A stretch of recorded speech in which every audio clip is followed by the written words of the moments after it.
Նրան տապանում հյուրընկալել եմ ազգային ժողովրդավարական բևեռի անդամ Գևորգ Սաֆարյանին, պարոն Սաֆարյան, շնորհակալ եմ հրավերն ընդունելու համար։ Ես եմ շնորհակալ հրավերի համար։ Մեր հարցազրույցը պետք է սկսենք ներքաղաքական իրավիճակից, ներհայաստանյան իրավիճակից, բայց ես ուզում եմ մենք մի փոքր ավելի հեռու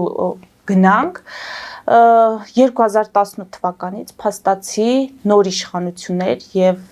եկեղեցու հոգևոր դաս չեն կարողանում գտնել հաշտության եզրել։ Արճակատումը օրեցօր խորացավ, բայց ասել, որ եկեղեցու վերնախավը ամբասիր է եւ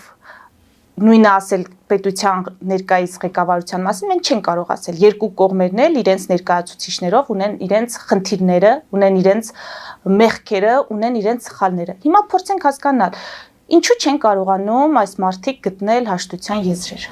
Ես չեմ համաձայնի ձեր պնդման հետ, որ դա տեղի է ունենում 2018 թվականից։ Հիշեցնեմ, որ 18 թվականից հետո անգամ մի խումբ մարդիկ, քաղաքացիներ ընդվզեցին Գարեգին Բ-ի ուրեմն հոգևոր իշխանության դեմ, եւ սա կանխվեց Նիկոլ Փաշինյանի կողմից։ Նա մտավ ուղիղ եթեր եւ ասաց, որ ինքը չի խառնվելու եկեղեցու գործերին եւ կառավարությունը դրա իրավունքը չունի։ Ինչպես նաև Նիկոլ Փաշինյանը մի լուսանկար հրապարակեց կաթողիկոսի հետ միասին, որտեղ գրեց, որ սա դարակազմիկ լուսանկար է։ Այսինքն Նիկոլ Փաշինյանը ամեն կերպ պաշտպանեց Գարեգին Բ-ին, որպեսզի նա մնա հոգևոր իշխանության։ Այսինքն սա շատ կարևոր էլեմենտ է, որովհետև այսօր եկեղեցու նկատմամբ հարձակման ջատագովները խոսում են այն մասին, որ Գարեգին Բ-ն ունի որոշակի կապեր Ռուսաստանի հետ։ Գարեգին Բ-ն, չգիտեմ ինչի քննարկման առարկա է նրա ֆիզիոլոգիական կարգավիճակը ամոթել է դրան արձագանքել։ Սակայն Նիկոլ Փաշինյանը ոչ միայն իշխանություն գալուց հետո գիտեր այս ամենի մասին, նա դրանից առաջ դեռ գիտեր եւ ռուսական կապերի մասին եւ նրա ֆիզիոլոգիական կարգավիճակի եւ այլն։ Սակայն նա եղել է լոյալ, անգամ ինքն է պաշտպանել Գարեգին Բ-ին։ Սա խոսում է այն մասին, որ այդ հիմնավորումները սին են։ Նա միշտ էլ իմացել է եւ դուրս չի եկել դրած։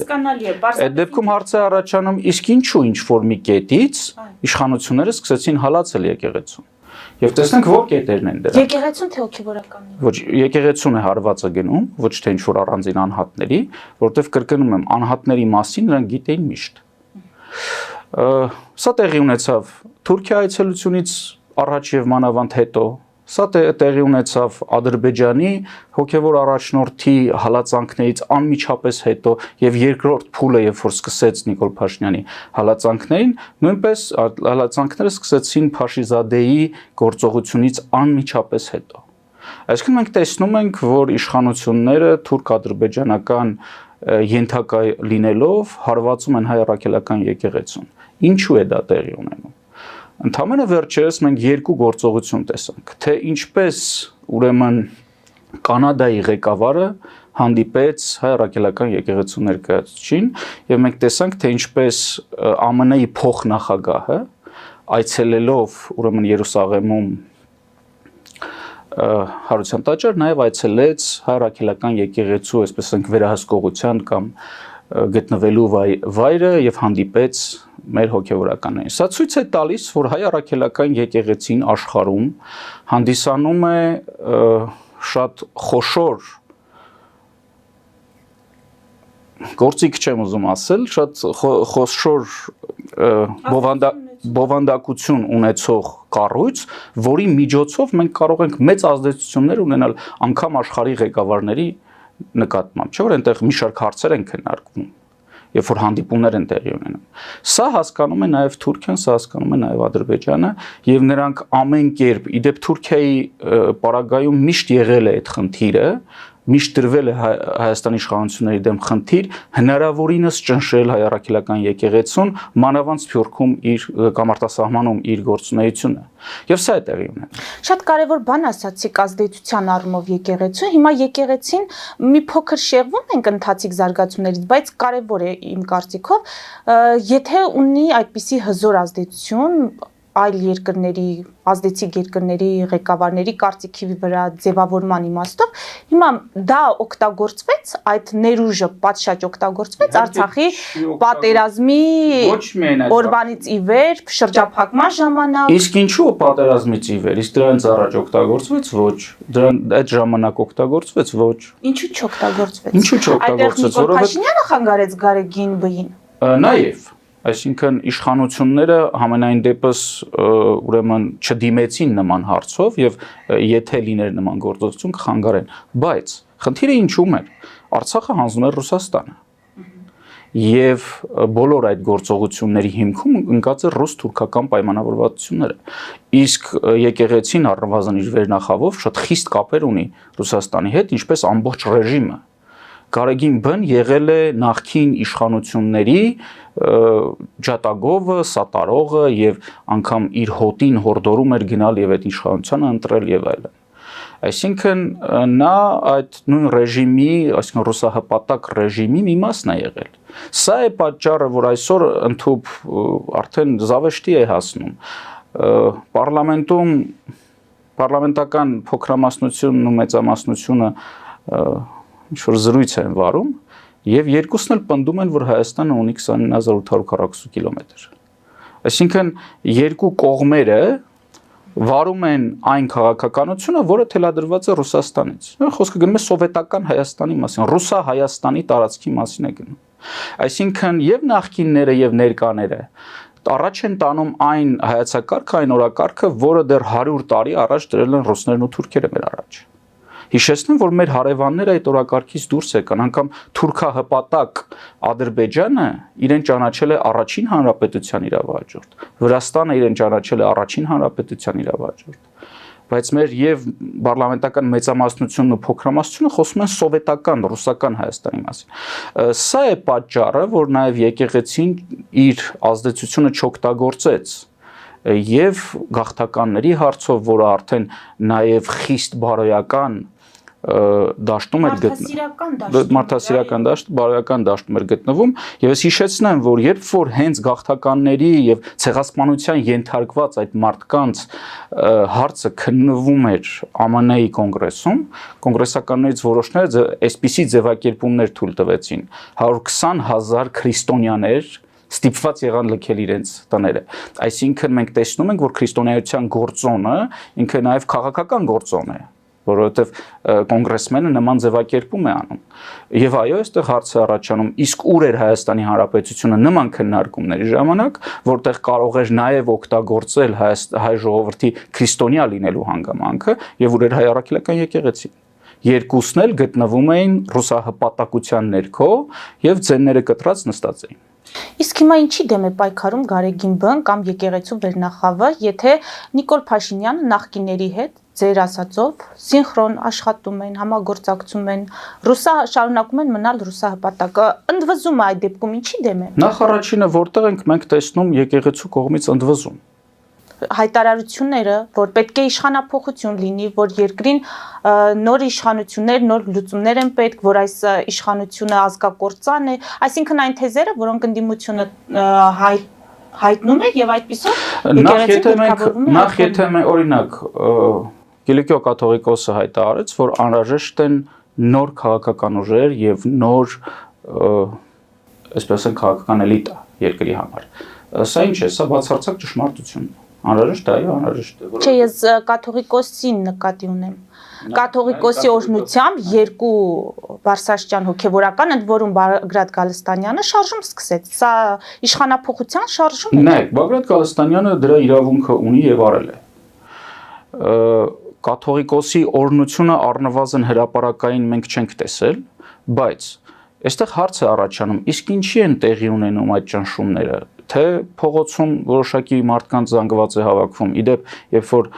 Բագրատ Գալստանյանը իրականացնում էր այդ գործողությունները, նախկին իշխանությունները մեծ թափով մարդ էին մատակարարում այնտեղ, լրատվամիջոցներ էին մատակարարում։ Եվ հարց է առաջանում, իսկ նախկին իշխանությունները դա ինչի են անում։ Միանշանակ է, որ քանի դեռ կա նախկին իշխանությունների շվաքը, ապա Նիկոլ Փաշինյանը մնալու է իշխանության։ Եվ սա հասկանում են թե նախկին իշխանությունները եւ թե նրանց տերերը, ովքեր որ նստած են Ռուսաստանում։ Այդ դեպքում հարց է առաջանում, ինչի են նրանք նախկիներին հանում փողոց։ Չէ՞ որ նրանք հասկանում են, որ քանի դեռ նախկիները դուրս եկան, Նիկոլը մնալու է իշխանության։ Ուրեմն անում են հենց դրա համար։ Հենց դա եմ ասում, եկեղեցին էլ, որը նախկիներին էր պաշտպանում, ինչու է հիմա փորձում անում են հենց դրա դուրս գալ համար։ երկուսի- Նիկոլ Փաշինյանի իշխանությունը։ Այսինքն եկեղեցին էլ է նույն գծի մեջ։ Ես չեմ ուզում այսպես ընդհանուր ասել եկեղեցին որպես կառույց, համենայն դեպս իր առաջնորդը բոլորս շատ լավ գիտենք, որ խիստ կապեր ունի Ռուսաստանի հետ եւ կրկնում եմ, սա Նիկոլ Փաշինյանը նոր չի իմացել, միշտ էլ իմացել է։ Եվ այս լծակներով Ռուսաստանը փողոցում հավաքում է ինչ-որ զանգված, որը միանշանակ որևիցե ռեալ գործողություն չի անելու, բայց այդ զանգվածի արկայությունը բերում է նրան, որ հանրությունը տեսնելով նախկիններին ստիպված իր ձայնը տալու է ներկաներ։ Այսինքն, քանի դեռ նախկինները երևում են, ներկաները մնալու են իշխանության այն պարագայում, որ նրանք երկուսն էլ նույն բանն են ասում։ Նորից կրկնեմ, ազգային ժողովում նստած երկու կողմերը իրար հետ իբրև թե բանավիճում են, բայց երկուսն էլ ասում են, որ Հայաստանը 20840 կիլոմետր է, այսինքն Ռուսա-Հայաստանն է։ Սա կագեբեական այսպես երկկողմանի խաղ է։ Սա նաև անվանում են լավ եւ վատ ոստիկանների խաղ, երբ որ վատ ոստիկանին ցույց են տալիս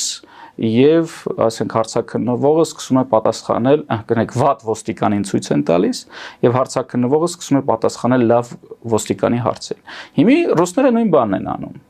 Նախկիններին ցույց են տալիս, որովհետեւ հայ ժողովուրդը ստիպված իր ձայնը տա Նիկոլ Փաշինյանին։ Պարոն Սաֆարյան, ինչու եկեղեցին ներսում բարեփոխումների չի գնում, ինչու չեն վերանայում իրենց վարքագիծը հոգևորականները։ Իսկ ինչու պիտի գնային, 30 տարի էլ չեն գնացել, իրենց համար դա շատ լավ է։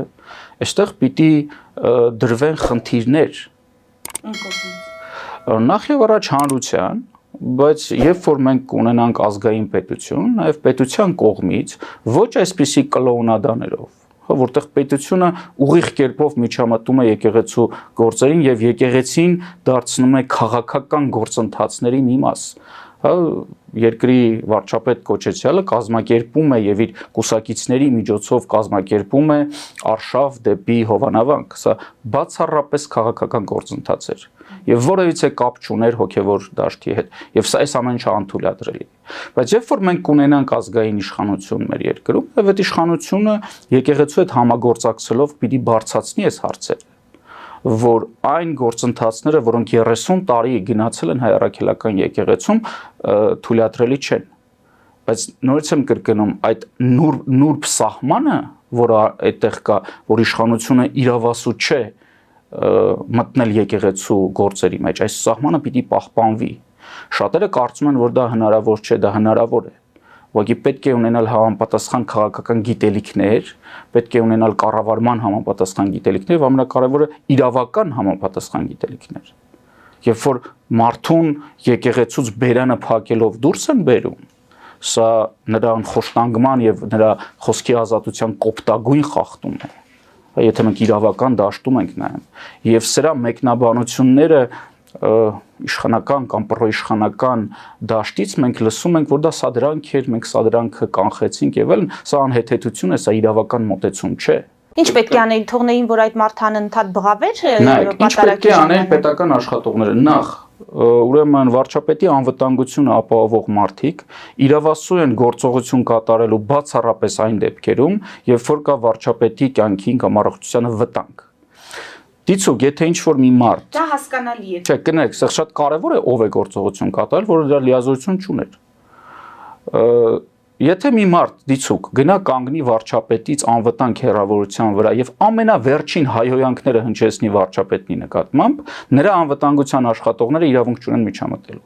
Իսկ այստեղ անվտանգության աշխատողները բռնի ուժի կիրառմամբ եւ մարդու բերանը փակելու գործողությամբ նրան դուրս հանեցին։ Իսկ ինչ պետք էր անել, լիազորված անձինք, դրանք ոստիկանությունն են, այլ ոչ թե վարչապետի անվտանգությունը, պիտի մոտենային շատ հանգիստ, նրան ասեին, որ ձեր գործողությունները չի բխում այստեղ գտնվող անվտանգության կանոններից եւ խնդրում ենք դուրս եկեք։ Եթե դուրս չգար, ապա շատ հանգիստ կարող են մտնել նրա թևերը 2 հոգեր 3 հոգով շատ հանգիստ մարդուն դուրս բերել այդտեղից, այլ ոչ թե բռնությամբ եւ ամենակարևորը բերանը փակելով։ Դա անթույլատրելի է։ Էմոցիոնալ պահել այդտեղ կա եւ հասկանալի է, որ կարող է նաեւ այդպիսի դրսեւորում լինել։ Ես չեմ արդարացնում, պարզապես ես փորձում եմ հասկանալ։ Էմոցիոնալ պահ անվտանգության աշխատակիցների կողմից, ովքեր որ եւ քաղաքացիների եւ հավաքվածների եւ անվտանգության աշխատակիցների մի խոսքով կատարել է վարչապետի անվտանգության աշխատակիցները, նրանք իրավունք չունեն ունենալ էմոցիաներ, այն էլ նման պարզոնակ իրավիճակում, չէ՞։ Շատ լավ։ Պարոն Սաֆարյան, որպես քաղաքացի, ձեզ անհանգստացնում է մեր որոշ հոգեվորականների վարքագիծը, տեսանյութ է ի վերջո հրապարակվել, հիմա չենք անդրադառնում որքանով է օրինական հրապարակումը, որ կողմն է հրապարակել, դրա շուրջ էլ տարբեր վարկածներ են շրջանառվում։ Դուք երբ որ նայում եք որպես քաղաքացի, դա նորմալ է, ինչ եք կարծում։ Նայեք, նախ անձը որպես քաղաքացի հայ առաքելական եկեղեցու նկատմամբ դիրքորոշում ունենալ չի կարող։ Դա կարող է հայ առաքելական եկեղեցու հետևորդը ունենալ, կամ կարող է ունենալ դիրքորոշում, բայց կողքից, դա հետևորդ չէ։ Ես որպես հայ առաքելական եկեղեցու հետևորդ ոչ միայն այսօր, այլ միշտ ունեցել եմ մտահոգություններ մեր բազմաթիվ հոգևորականների վարքագծի վերաբերյալ ամենատարբեր տեղերում։ Մեր կենցաղում, հարսանիքների կամ թաղումների ժամանակ մենք անդադ շփվում ենք մեր հոգևորականների հետ, եւ այո, բազմաթիվ դեպքերում այդ վարքագծի կանոնները համենայն դեպս գոհացուցիչ չեն եւ չեն բխում մեր եկեղեցու կանոնակարգից։ Ինչ վերաբերվում է տեսագրությանը, նախ ասենք, որ այն մարդուն վերագրվում է տեսագրությունը, հայտարարեց, որ այն չի անպատասխանում իրականությանը եւ նա բովանդակություն է ասած։ Բովանդակությունը ասած որոշ կադրեր իհարկե տնից վերցված է, բայց այն բովանդակությունը, որ այդ կադրերի մեջ դրված է, չի անպատասխան։ Ինքը ձևակերպեց, դա հերհյուրանք է։ Չեմ քննարկում ընդհանրապես այնտեղ ինչ է նկարահանված, ինչ նկարահանված չի, մարդու անձնական կյանքը անձեռնամխելի է։ Եթե մենք ոտնահարում ենք մարդու անձնական կյանքի անձեռնամխելիության իրավունքը, մենք ունենում ենք Օրուելի 1984, որտեղ Օրուելը շատ հստակ ձևակերպեց, որ տոտալիտար համակարգերում մարդը չունի անձնական կյանք եւ որևիցե պարագայում նրա ննջասենյակում կարող է տեղադրված լինել տեսախցիկ։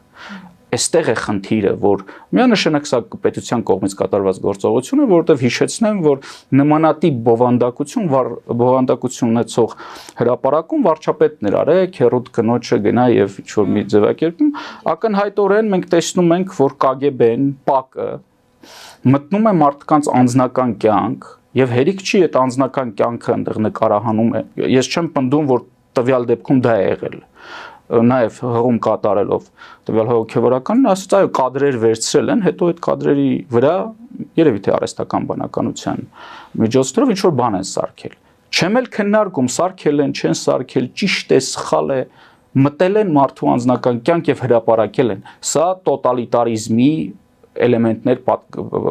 պարունակող գործողություն է եւ տոտալիտար գործողությունների քանակը գնալով մեր երկրում շատանում է։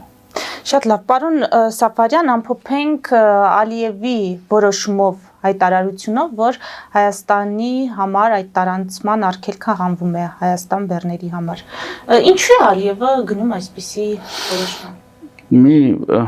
ոչ եթերային ձևակերպում պիտի անեմ, մեզ թուրքերը շատ լավ սովորել են կուտ տալ։ Հիշեցնեմ, որ երբ որ Համիդի դեմ երիտթուրքերը սկսեցին պայքարել, հայերը միացան երիտթուրքերին, հետագայում երիտթուրքական պարլամենտում հայերը ունեին 12 պատգամավոր։ Եվ երբ որ գնացին Անդրանիկին, ասեցին, որ դու կարող ես պատգամավոր լինել, նա քմծիծաղ տվեց եւ ասեց, դուք ո՞նց եք պատկերացնում ինձ թուրքական պարլամենտի պատգամավոր։ Ինչի արդյունքում Անդրանիկը կենթանի մնաց, իսկ Զոհրաբը, որ Թայլաթի հետ նարդի էր խաղում, սպանվեց։ Ինչու։ որովհետև թուրքական այդ գործողությունները, մեզ պարլամենտում տեղ տալ եւ իբրև թե էթնիկ փոքրամասնությունների իրավունքներից խոսել, դա ձևականություն էր։ Եվ շատ կարճ ժամանակ անց հենց երիտ թուրքերը սկսեցին հայոց ցեղասպանության շատ ավելի մեծ լայն մասշտաբներով, քան անում էր դա Համիդը։